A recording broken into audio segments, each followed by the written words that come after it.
Hukum Newton pertama dan kedua. Dalam video sebelum ini kita sudah bincang kesan-kesan daya, iaitu daya boleh menukar saiz dan bentuk, mengubah keadaan pergerakan, mengubah arah pergerakan dan mengubah laju pergerakan. Dan kita juga bincang daya seimbang dan daya tak seimbang. Bagi daya-daya seimbang, daya bersihnya sama dengan sifar, dan bagi daya-daya yang tak seimbang, daya bersih dia tidak sama dengan sifar. Dalam video ini kita akan menumpu kepada kesan-kesan daya ke atas pergerakan, iaitu mengubah keadaan pergerakan, mengubah arah pergerakan dan mengubah laju pergerakan. Dan untuk membincang kesan-kesan daya ke atas pergerakan ini, kita membincang dua hukum yang penting dalam fizik, iaitu hukum Newton pertama dan hukum Newton kedua. Mari kita lihat hukum Newton pertama dulu. Apabila tiada daya bersih dikenakan ke atas satu objek, objek itu sama ada dalam keadaan pegun atau bergerak dalam garis lurus dengan laju malak. Hukum Newton pertama ni dia membincangkan keadaan di mana tiada daya bersih. Ada daya-daya dikenakan ke atas satu objek, tetapi daya-daya itu adalah seimbang. Di mana daya bersih adalah sama dengan sifar. Kalau daya bersih dia sama dengan sifar, kita kata tiada daya bersih dikenakan ke atas objek itulah. Dan mengikut hukum Newton pertama ini, kalau daya-daya yang dikenakan ke atas objek itu adalah seimbang, dan jika objek itu pada mulanya adalah pegun, maka dia akan kekal pegun. Dan jika pada permulaannya objek itu bergerak, maka dia akan bergerak dengan laju seragam dalam garis lurus. Ya, ini adalah apa yang dibincang dalam hukum Newton pertama, iaitu jika tiada daya bersih atau daya-daya yang dikenakan ke atas objek adalah seimbang, maka objek pegun akan kekal pegun dan objek bergerak akan bergerak dengan laju seragam dalam garis lurus. Ini penting. Sebab kadang-kadang ada pelajar ingat kalau tak ada daya atau daya seimbang tu objek tak bergerak. Tak semestinya.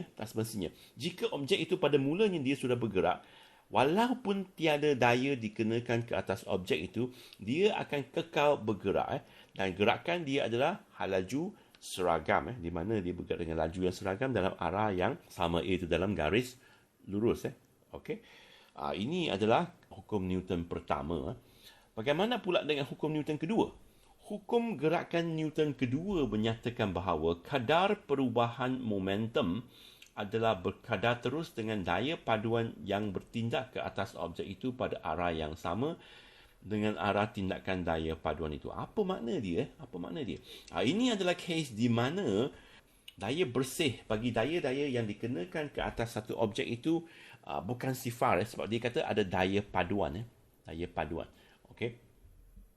Jadi, mengikut hukum Newton kedua ni, jika daya bersih yang dikenakan ke atas satu objek itu adalah bukan sifar, maka terdapat perubahan momentum.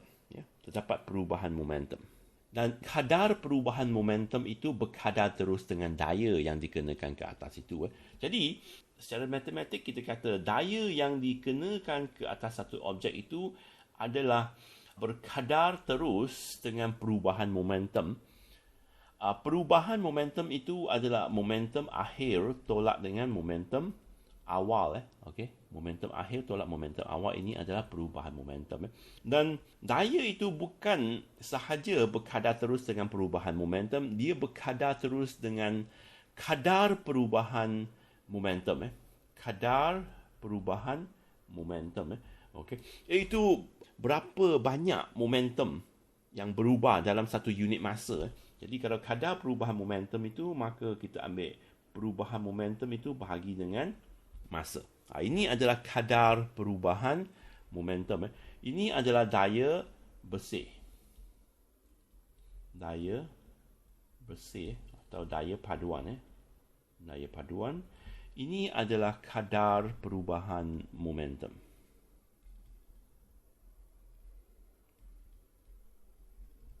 Ini adalah apa yang dinyatakan oleh hukum Newton kedua, iaitu daya bersih yang dikenakan ke atas satu objek berkadar langsung dengan kadar perubahan momentum.